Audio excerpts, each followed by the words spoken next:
बेटा जुबैर,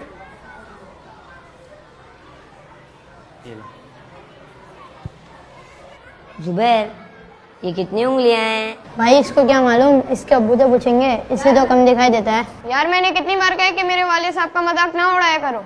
अब तुम्हारे बाबा की आंख ऐसी है तो हमारे क्या कसूर।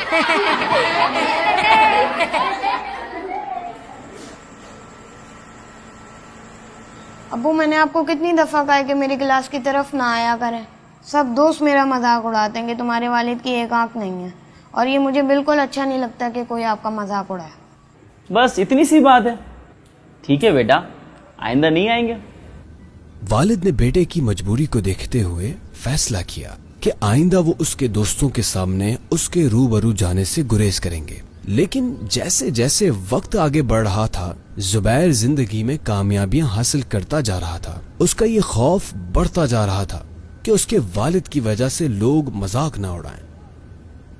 जुबैर जिंदगी में कामयाबियां समेटता हुआ जब शादीशुदा जिंदगी की तरफ जाने का सोचने लगा, तो बाप की कुजी उसके लिए एहसास कमतरी का बायस बनती जा रही थी, जिसके बाद उसने शादी से कबल ही बाप से अलहदगी का फैसला किया। खैरत बेटा, कहीं जा रहे हैं क्या? जी।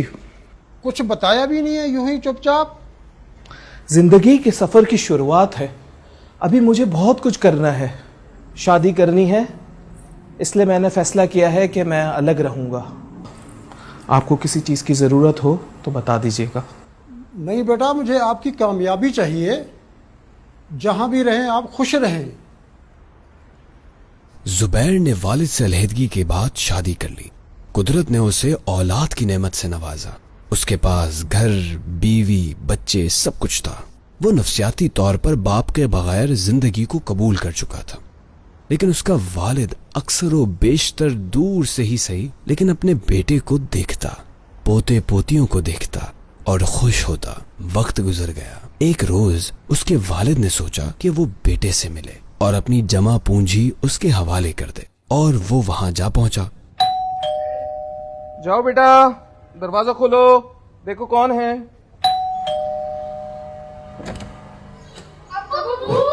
क्या हुआ? माजरत बेटा। क्यों डर रहे हो? भाई जिन बाबा है, इनने वापसी भेजा में डर लग रहा है।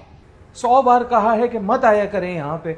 माफ करना बेटा। माफ आप मुझे कर दें और नहीं आया करें यहाँ। हाथ जोड़ता हूं मैं आपके।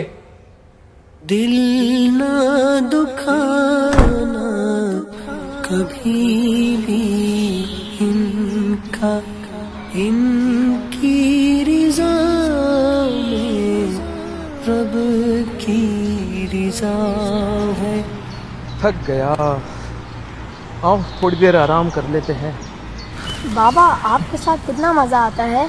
हाँ, बाबा साथ हो तो मजा तो आता है। लेकिन बाबा आपके बाबा तो आपके साथ नहीं है, तो आप कैसे मजा आते हैं? मजा तो नहीं आता, लेकिन कभी कभार कोई मजबूरी। कैसी मजबूरी बाबा? तुम्हें मेरे बाबा से मिलना है? जी जी जी।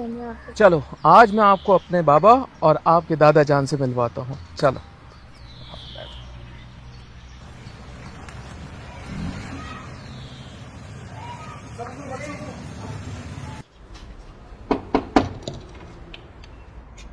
बाबा, मेरा मतलब है शरीफ साहब हैं घर पे?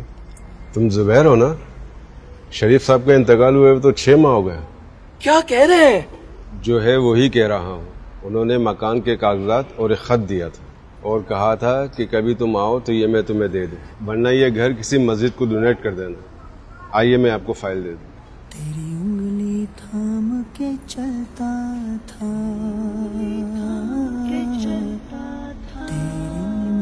अस्सलामुअलैकुम वरहमतुल्लाहि वबरकातुहू। उम्मीद है तुम ठीक होगे। मैंने निहायत मुश्किल हालात में तुम्हें पढ़ाया और तुम्हारे लिए बड़ा आदमी बनने का ख्वाब देखा। मेरी एक आंख का होना तुम्हारे लिए हमेशा बाइस शर्मिंदगी रहा। मैंने जानकर भी कभी तुम्हें बताया। तुम छोटे थे, तुम्हें कैंसर हो गया था, तुम अस्पताल में एडमिट थे। मैं तुम्हारे ऑपरेशन की फीस लेकर, जो मेरी जमा पूंजी थी, लेकर अस्पताल की तरफ आ रहा था कि मेरा एक्सीडेंट हो गया और मेरी आंख में चोट आई। मुझे एम्बुलेंस के जरिए अस्पताल पहुंचाया गया। डॉक्टर ने कहा तुम्हारी आंख का ऑपरेशन करना पड़ेगा, वरना तुम्हारी आंख जाया हो जाएगी। मेरे पास दो रास्ते थे, या तो मैं तुम्हारी जिंदगी बचाता या अपनी आंख। मैंने तुम्हारी जिंदगी को बचाने का फैसला किया। मैं खुश हूँ कि तुम आज कामयाब इंसान हो और तुमने अपनी जिंदगी को रायगा नहीं होने दिया, बल्कि पढ़ लिख कर खुद को और अपने बीवी बच्चों को अच्छी तरह संभाल लिया। रशीद भाई को मकान के कागजात दे रहा हूँ, चाहो तो रख लेना, चाहो तो इसे बेचकर इसका पैसा अल्लाह के घर की तामीर के लिए वक्फ कर देना। फकत तुम्हारा वालिद। चाचा, ये फाइल आप अपने पास रखें और इसे बेच के इसकी रकम किसी मस्जिद में डोनेट कर दीजिएगा और मुझे मेरे बाबा की कब्र बताएं। दूसरों का मजाक उड़ाना हमारा मामूल बनता रहा है, जबकि कुरान मजीद फुरकान हमीद में अल्लाह ताला ने इरशाद फरमाया, मर्द दूसरे मर्दों पर ना हंसें, हो सकता है कि वो उन हंसने वालों से बेहतर हों, और ना औरतें दूसरे औरतों पर हंसें, हो सकता है कि वो उन हंसने वालियों से बेहतर हों, और आपस में किसी को ताना ना दो। जबकि वालिदैन की इताअत और हुकूक के बारे में तो कुरान और हदीस में मुतअद्दिद बार कहा गया, और तुम्हारे रब ने हुक्म फरमाया कि उसके सिवा किसी की इबादत ना करो और माँ बाप के साथ अच्छा सलूक करो।